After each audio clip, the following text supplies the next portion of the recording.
नमस्कार, मैं हूं शरद द्विवेदी और आज का हमारा मुद्दा है कांग्रेस के सिकरवार विजय के सूत्रधार। क्या है पूरा मसला और सिकरवार साहब कहां सूत्रधार रहे हैं, तमाम बातें समझेंगे। लेकिन पहले देखेंगे ये रिपोर्ट और रिपोर्ट के बाद डिबेट की तरफ चलेंगे। 56 साल बाद ग्वालियर में कांग्रेस महापौर, ग्वालियर पूर्व में कांग्रेसी विधायक का दौर, अब विजयपुर की जीत के बने सूत्रधार, चंबल में कांग्रेस का पावर सेंटर बने सिकरवार। जी हां, मध्य प्रदेश की सियासत में ग्वालियर चंबल क्षेत्र की अलग अहमियत रही है।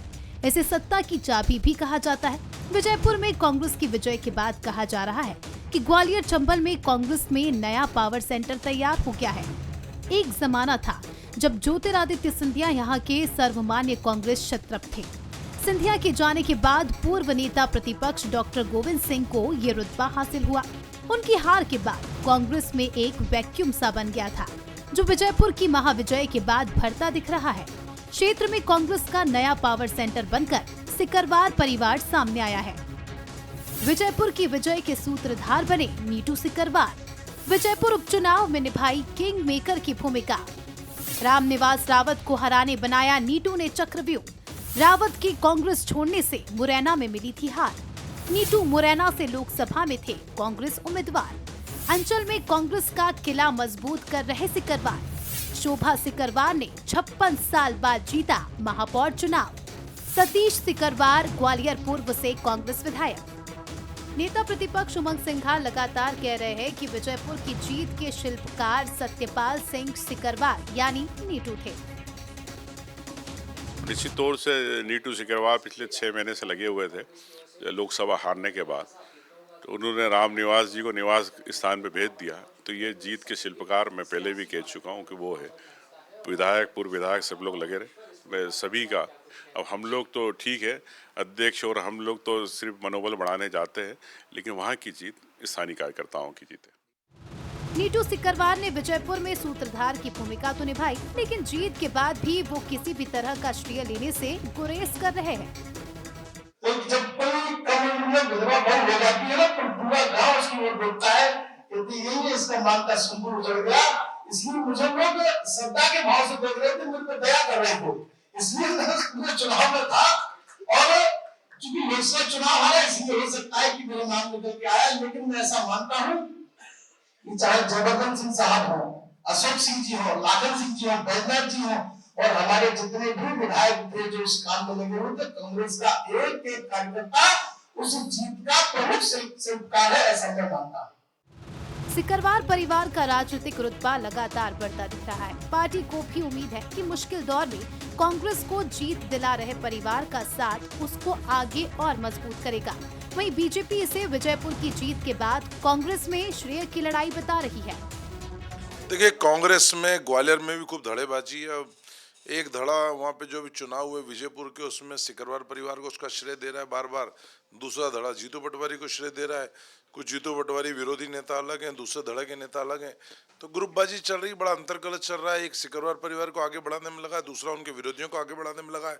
तो अंतरकलह चल रहा है। इस अंतरकलह में एक दूसरे का कद बढ़ाते रहते हैं, एक दूसरे को निपटाते रहते हैं। लेकिन असली लड़ाई तो ये जीतू पटवारी उमंग सिंगार की लड़ाई है, जो इन नामों का उपयोग करके एक दूसरे को शहमात का खेल खेल रहे हैं। प्रदेश कांग्रेस के पास ग्वालियर चंबल में लोकसभा चुनाव तक कोई बड़ा नेता नहीं था, जो बीजेपी के ज्योतिरादित्य सिंधिया, नरेंद्र सिंह तोमर, प्रदेश अध्यक्ष वी.डी. शर्मा, पूर्व गृह मंत्री नरोत्तम मिश्रा जैसे दिग्गज नेताओं के सामने कांग्रेस को मजबूत करे। अब विजयपुर की जीत का शिल्पकार सिकरवार परिवार कांग्रेस के लिए गेम चेंजर साबित हो सकता है। फिलहाल तो यही कहा जा रहा है कि कांग्रेस के सिकरवार विजय के सूत्रधार है। चलिए, एक बार फिर आपका बहुत बहुत स्वागत हमारी इस खास पेशकश में। आज का मुद्दा में पहले देखते हैं बंसल न्यूज़ के वो सुलगते सवाल जिनको जानना बहुत ज़रूरी है। क्या सिकरवार परिवार चंबल में कांग्रेस का नया पावर सेंटर बन रहा है, जिसकी कांग्रेस को बहुत ज़रूरत है, क्योंकि उस रीजन से कांग्रेस के पास बहुत दिग्गज नेता रहे हैं, पहले माधवराव सिंधिया और बाद में ज्योतिरादित्य सिंधिया।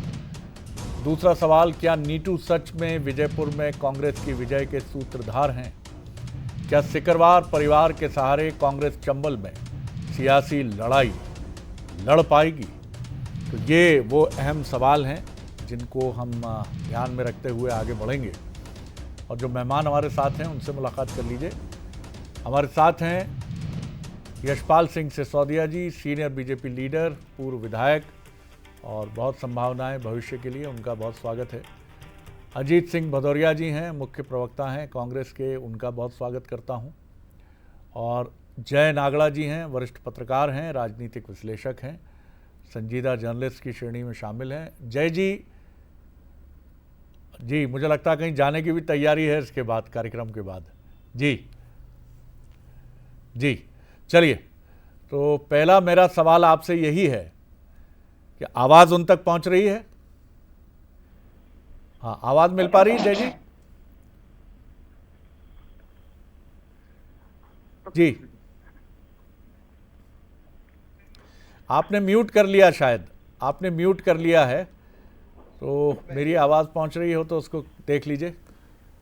नहीं, मुझे आ रही है आपकी आवाज़। हाँ जी, मेरी आवाज़ शायद किस कहाँ स्टूडियो में बोल दूं। बिल्कुल, किस तरह आप देखते हैं कि क्या ये सिसोदिया परिवार, जिसकी बहुत ज़रूरत थी ग्वालियर चंबल में, हालांकि अभी बहुत जल्दी होगा कि एक जीत जो उपचुनाव में मिली है उसके आधार पर हम कोई निष्कर्ष निकालें, लेकिन कांग्रेस के लिए एक संजीवनी तो बने हैं ये दोनों भाई। और जिसमें मीटू सिंह की अगर हम बात करें तो उन्होंने तो बहुत बड़ा रोल प्ले किया है, ऐसा मानने वालों की कांग्रेस में कमी नहीं है। जी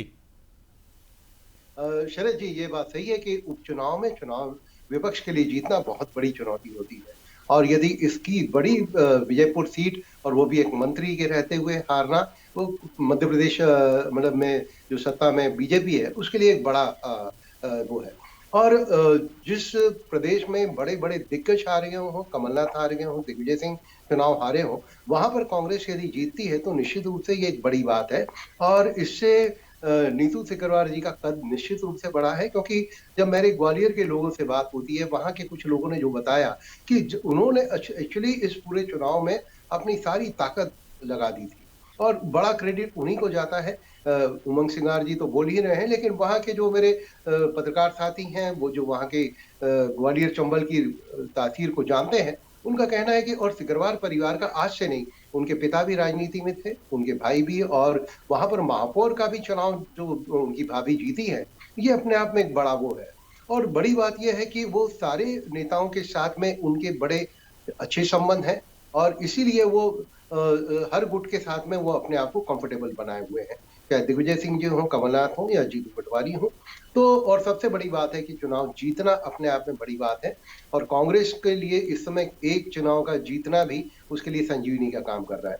तो इस नाते उनका कद बड़ा है, इसमें कोई दो राय नहीं। जी बिल्कुल। और एक और भारतीय राजनीति में एक फैक्टर बहुत अहम रोल अदा करता है, जिसको हम लोग संक्षेप में कहते हैं डी फैक्टर। डी यानी दबंग। तो ये फैक्टर भी बड़ा रोल प्ले करता है, और मुझे लगता है कि इसमें भी अच्छी टक्कर है। आज संयोग ये है कि दो हमारे साथ राजपुताना रेजिमेंट के योद्धा हैं बीजेपी और कांग्रेस के, तो वो इस डी फैक्टर को और अच्छे से समझते हैं। हालांकि दोनों बहुत भद्र और सज्जन हैं, लेकिन ये बात तो है कि डी फैक्टर एक अल्टीमेट रोल प्ले करता है। जी यशपाल जी, किस तरह देखते हैं आप? ग्वालियर चंबल में कांग्रेस के पास एक संकट रहा, क्योंकि ज्योतिरादित्य सिंधिया जी के जाने के बाद चुनौती बढ़ी।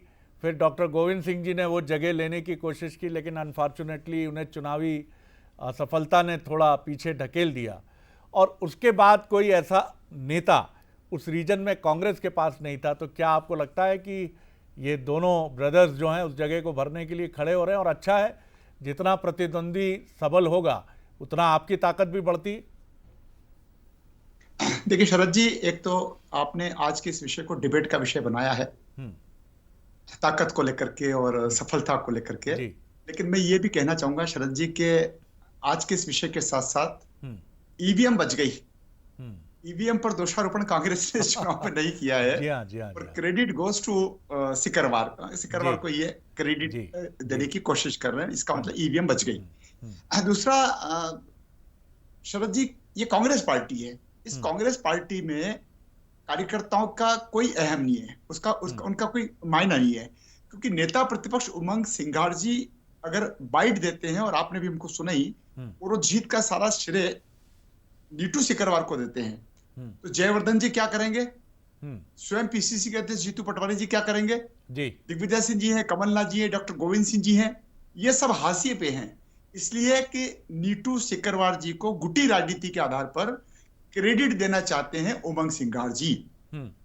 वे जीतू पटवारी जी को नीचा भी दिखाना चाहते हैं। तो मैं ये भी कहना चाहूंगा कि श्री उमंग सिंगार जी की जगह तो नेता प्रतिपक्ष की नीटू सिकरवार नहीं ले सकता है, वो विधायक नहीं, माननीय अब नहीं रहे। लेकिन अगर इनके मन में विशेष करके नेता प्रतिपक्ष जी ने जिस तारीफ करी है नीटू सिकरवार जी की, पावर सेंटर कायम कर दिया है, तो क्या नेता प्रतिपक्ष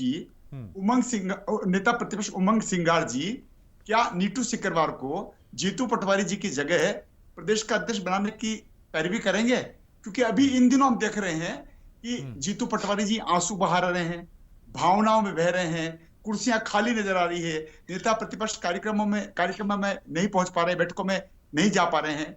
तो देखिए, कांग्रेस इस चुनाव को लेकर के अगर किसी व्यक्ति की प्रशंसा कर रही है तो ये व्यक्ति भी तो भारतीय जनता पार्टी की तरफ से निकल करके आए थे जी। और आज उस इलाके में, उस चंबल क्षेत्र में एक अकेले व्यक्ति को क्रेडिट देने का यह मायना है कि कहीं ना कहीं कांग्रेस के जो वरिष्ठ नेता है उनको नीचा दिखाने का काम किया जा रहा है और नीटू जी को आगे बढ़ाने की बात की जा रही है, ऐसा मैं मानता हूं। आपने तो बहुत बहुत जो है पूरा वस्त्र ही तैयार कर दिया। हमने तो कुछ आपके सामने महत्वपूर्ण सूत रखे थे, धागे रखे थे, लेकिन आपने पूरा वस्त्र बुनकर खड़ा कर दिया और बड़ी लंबी आपने बात खड़ी कर दी और जीतू पटवारी जी के लिए चुनौती भी उत्पन्न कर दी।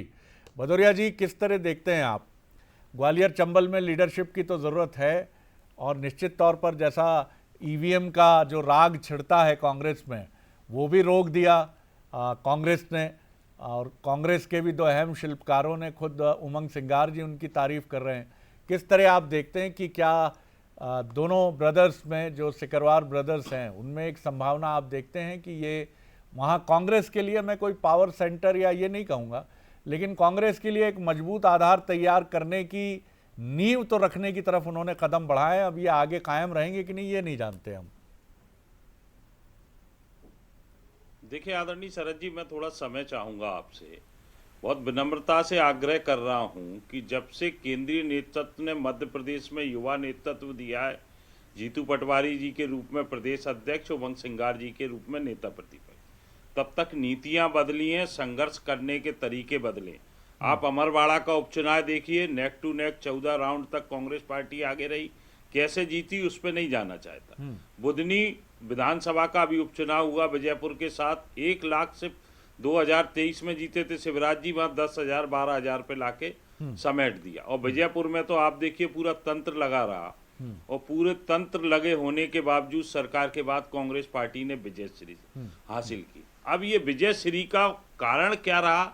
ये विजय श्री में आदरणीय शरद जी, निश्चित रूप से नीटू सिकरवार की मेहनत है, इसको कहीं से कोई नकारा नहीं जा सकता जी। परंतु उसके साथ साथ प्रदेश अध्यक्ष जीतू पटवारी जी, नेता प्रतिपक्ष उमंग सिंगार जी, और जो पूर्व मंत्री और विधायक आदरणीय जयवर्धन सिंह जी हैं, जिनको कन्वीनर बनाया गया था इस विधानसभा का, उन्होंने लगातार मीटिंगें करके सारे विधायकों को, जो विधायक, पूर्व मंत्री थे, उनको सेक्टर बांटे, छोटे छोटे पॉकेटों में उनको बताया कि किस तरीके से काम करना है, पूरा मॉडल संगठन का खड़ा किया, क्योंकि पूरा कांग्रेस का संगठन रामनिवास जी के साथ भारतीय जनता पार्टी में शिफ्ट हो गया था आदरणीय शरद जी, ये बहुत महत्वपूर्ण बात थी। महत्वपूर्ण बात। उसको आदरणीय जयवर्धन सिंह जी के नेतृत्व में, निर्देशन में, उसमें से एक कड़ी नीटू सिकरवार थे, इसको कहीं से कोई डिनाई नहीं किया जा सकता।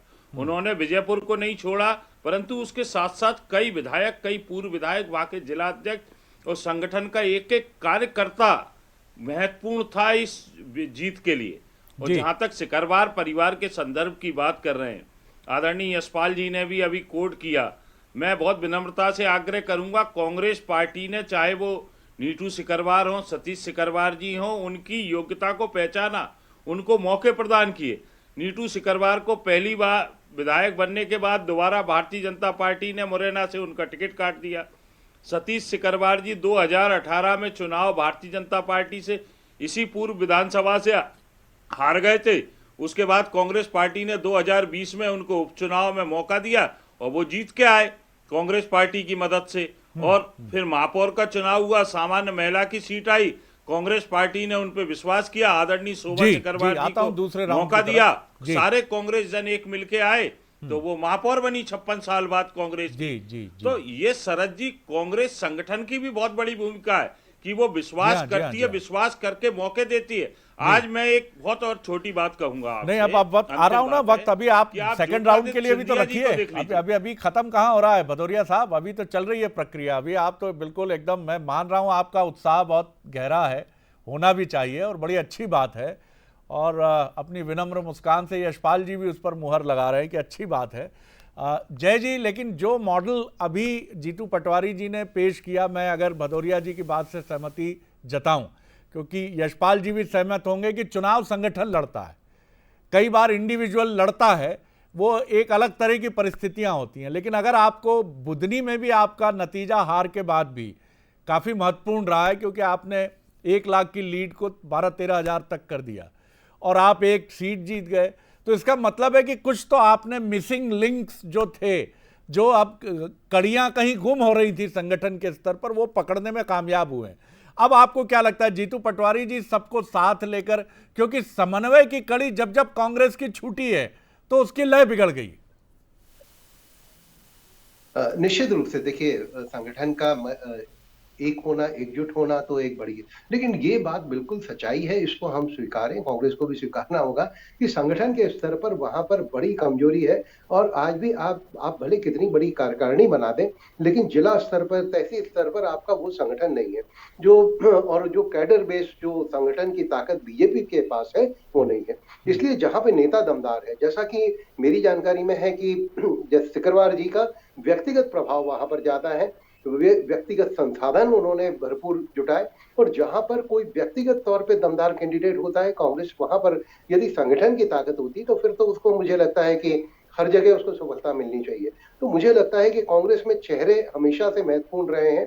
आप अपनी, और ये मतलब ये खुला रहस्य जो सबको पता है कि कांग्रेस में जो चुनाव व्यक्ति लड़ता है वो संगठन का बहुत ज्यादा भूमिका दिखती नहीं, जितनी भूमिका बीजेपी में दिखती है।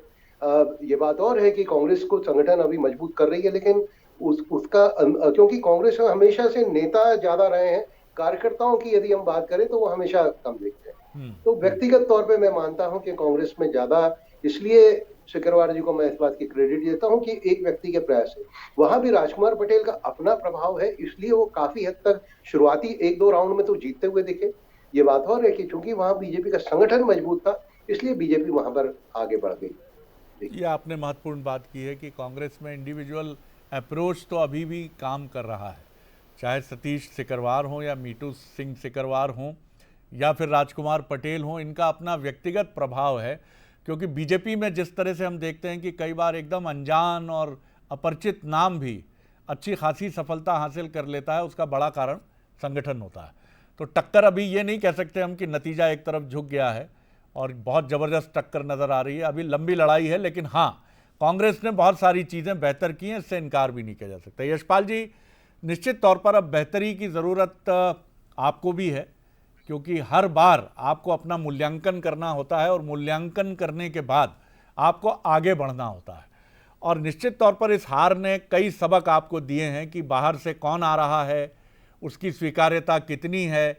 जिस तरह से एक प्रश्न बन गई हैं सप्रे, जो आपकी विधायिका, आपकी नहीं कांग्रेस की हैं अभी तकनीकी तौर पर तो, लेकिन ये प्रश्न खड़ा हो गया है कि आखिर उनका क्या होगा। तो ठीक से चुनना, पार्टी में लाना और चुनाव जिताना, ये तीनों प्रक्रियाएं तभी अच्छे से संपन्न होंगी जब समन्वय बेहतर होगा। जी नहीं शरद जी, देखिए जय नागड़ा जी ने, जो वरिष्ठ पत्रकार हैं, आपने बहुत अच्छी बात कही कि जो कैडर है वो भारतीय जनता पार्टी में कार्यकर्ताओं का जो समूह है और संगठन की जो संरचना है वो बहुत बेहतर है कांग्रेस की तुलना में। और आपने कहा कि किस प्रकार से जो कांग्रेस से लोग आकर के भारतीय जनता पार्टी में आ गए हैं। शरद जी रच बस गए हैं, ईमानदारी से कह रहे हैं कि कमलनाथ जी की सरकार अपदस्थ होने के बाद भारतीय जनता पार्टी की सरकार में आदरणीय ज्योतिरादित्य सिंधिया सहित, आदरणीय सुरेश पचौरी जी सहित तमाम वे लोग जो वर्षों तक कांग्रेस का प्रतिनिधित्व करते थे, कांग्रेस में वे कद्दावर नेता थे, और जब वे भारतीय जनता पार्टी के संगठन में आ गए, भारतीय जनता पार्टी के जनप्रतिनिधि बन गए, तो सत्ता और संगठन का जो तालमेल और समन्वय इन नेताओं ने जो कांग्रेस छोड़ करके भारतीय जनता पार्टी में आ चुके हैं, आ गए हैं, उनका व्यक्तिगत रूप से जो मन बना है वो इस दल के प्रति बहुत अच्छा बन गया है। और इसी का परिणाम है कि भारतीय जनता पार्टी बात करती है तो 65,000 बूथों पर लेकिन जाकर के यशपाल बात जी, करती क्या है। इससे मैं ये अभी समझूं अभी मन भरा नहीं है भारतीय जनता पार्टी का? नहीं शरद जी, देखिए, भारतीय जनता पार्टी की रीतियों और नीतियों और सिद्धांतों के आधार पर भारतीय जनता पार्टी में निरंतर संख्या बढ़ रही है और हम उनको स्वीकार भी कर रहे हैं। मैं कह रहा था अभी संगठन पर्व चल रहा है, और देखिए संगठन पर्व में जिस प्रकार से हमने एक एक बूथ पर अध्यक्ष सहित, बूथ अध्यक्ष सहित 11 सदस्यों की जो कमेटी का काम किया है, हमने जो गठन किया है, उसमें कांग्रेस से आए लोगों ने भी जिस प्रकार से हिस्सेदारी करी है, संगठन के साथ उनका हमारा तालमेल, सामंजस्य, समन्वय बन गया है। क्योंकि ये व्यक्ति की पार्टी नहीं है, ये दल की पार्टी है, संगठन की पार्टी है।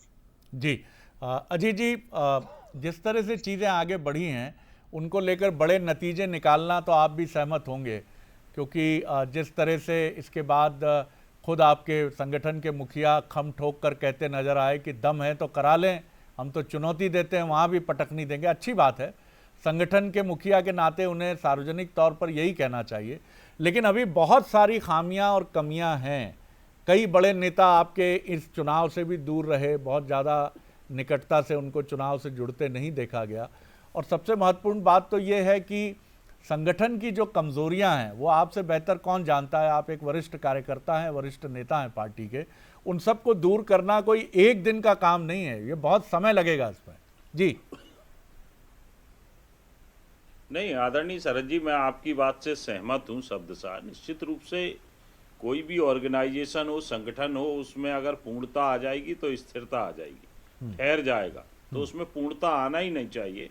सुधार की गुंजाइश हमेशा रहती है। और आदरणीय जीतू पटवारी जी के नेतृत्व में आने वाले समय में देखना आप, और संगठन को माइनर रूप से जिस तरीके से अभी हमारी बैठकें हुई उसमें हम लोगों ने डिसाइड किया कि पंचायत लेवल पे ले जाके हम कार्यकारिणियां बनाएंगे, तो उस पे काम किया जाएगा। यहाँ तक आदरणीय यशपाल जी ने अभी कहा कि कांग्रेस पार्टी में ज्योतिरादित्य सिंधिया जी और सुरेश पचौरी जी थे तब कद्दावर नेता थे। भारतीय जनता पार्टी में क्या स्थिति हो गई, ज्योतिरादित्य सिंधिया जी के बिना ग्वालियर चंबल अंचल में पत्ता नहीं हिलता था कांग्रेस पार्टी में।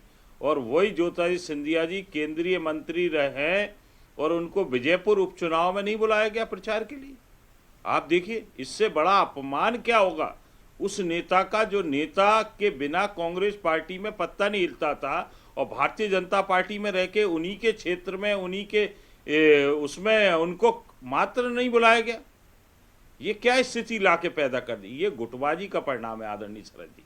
ये नरेंद्र सिंह तोमर जी और ज्योतिरादित्य सिंधिया जी के बीच में जो पुराने कार्यकर्ता है और नए आए हुए कार्यकर्ता है, उनके से लेकर और जो उनका शीर्ष नेतृत्व में सिंधिया जी और तोमर साहब के रूप में, उनके बीच में खिंचाव है। आदरणीय यशपाल जी कुछ भी कह लें, परंतु ये सत्य है और कटु सत्य है। मध्य प्रदेश में जिन जिन जगहों पर आयातित लोग आए हैं सत्ता लोलुपता के चक्कर चलते हुए, वहां पर भारतीय जनता पार्टी के मूल कार्यकर्ता और उनके बीच में संघर्ष है। आप देखिए ना आदरणीय शरद जी, आज निर्मला सप्रे जी का किस तरीके से मजाक बना के एक विधायक का घुमा रहे हैं ये लोग। भारतीय जनता पार्टी की बैठकों में रणनीति है सर, उसके पीछे मजाक कहाँ कर रहे हैं। दिलाई नहीं, मैं तो कह रहा हूँ रिजाइन करवाइए ना, चुनाव लड़वा दीजिए। यशपाल जी जवाब दीजिए। एक तो सिंधिया जी की बात कह रहे हैं भदौरिया साहब कि सिंधिया जी नजर नहीं आए, अब उसके पीछे क्या कारण था, वो आए नहीं, कथित रूप से आमंत्रित न करने की बात तो समझ में नहीं आती, लेकिन नहीं आए तो ये भी बड़ी खबर है। खबर तो है ये भी बड़ी कि क्यों नहीं आए, आखिर उनके रीजन का चुनाव था। और दूसरी बात ये कह रहे हैं निर्मला सप्रे जी के लिए कि भैया आप चुनाव करा लीजिए। अगर वो विधिवत, जब सब फोटो वोटो सब लगा रखी उन्होंने सोशल मीडिया पर बीजेपी की और आराम से रुपट्टा बीजेपी का भगवा दुपट्टा पहन चुकी हैं, तो फिर क्या दिक्कत है। जी यशपाल जी। नहीं देखिए शरद जी, मेरा कहना है, जब कांग्रेस के लीडर ने, नेता प्रतिपक्ष जी ने, उमंग सिंगार जी ने, और इसको न्यायालय में प्रस्तुत कर दिया, न्यायालय में दायर कर दी बात को, कांग्रेस के लोग अपनी विधायक महोदया को ठीक ढंग से क्यों संतुष्ट नहीं कर पा रही है, क्यों कन्विंस नहीं कर पा रही है। अगर भारतीय जनता पार्टी की तरफ अगर वो आएंगी तो इस्तीफा देकर के आएंगी। हम तो कोई उनको बुला नहीं रहे, अभी तक तो हमने कहा नहीं कि आप आइए, जिस दिन उनका मन होगा उस दिन आएंगे चल करके। दूसरी बात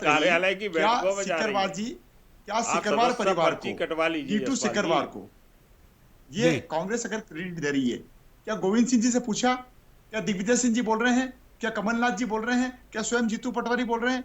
एक गुटी राजनीति के आधार पर क्रेडिट देने का काम और तमाम वरिष्ठ नेताओं को नीचा दिखाने का काम अगर कोई कर रहा है तो नेता प्रतिपक्ष श्री उमंग सिंघार जी कर रहे हैं, और उन्होंने पूरी की पूरी क्रेडिट कांग्रेस की जीत। संविधान की बात करते थे आप, तो संविधान की को लेकर के संविधान की किताबें दिखाते हैं आप, तो शपथ भी ले रहे हैं आजकल लोकसभा में, तो संविधान की किताब दिखा करके ले रहे हैं। तो संविधान भी गया, शून्य हो गया, नीटू सिकरवार सर्वोपरि हो गया, कांग्रेस के कार्यकर्ता और कांग्रेस का संगठन गया कोसों दूर, कांग्रेस के सारे नेता गए घर बैठ संविधान गए। के चलिए। खिलाफ क्या पूरा काम कर क्रेडिट दिया? कांग्रेस चलिए। ने सिकरवार जी। परिवार को नीटू चलिए, सिकरवार बहुत नीटू शुक्रिया। सिकरवार ने या कांग्रेस ने? बहुत शुक्रिया आप सभी का। समय की बंदिश है, नहीं तो हम इसको आगे ले जाते और कोशिश हम करेंगे कि कुछ समय बढ़ाएं इसका, क्योंकि कई बार ऐसा लगता है कि बात जब शुरू हो रही है और अच्छे से जम रही है, उसी समय ऐसा लगता है कि समापन की बेला आ जाती है। खैर, ये ज़िंदगी की भी फिलॉसफी है। बहरहाल, आप तीनों मेहमानों का बहुत शुक्रिया।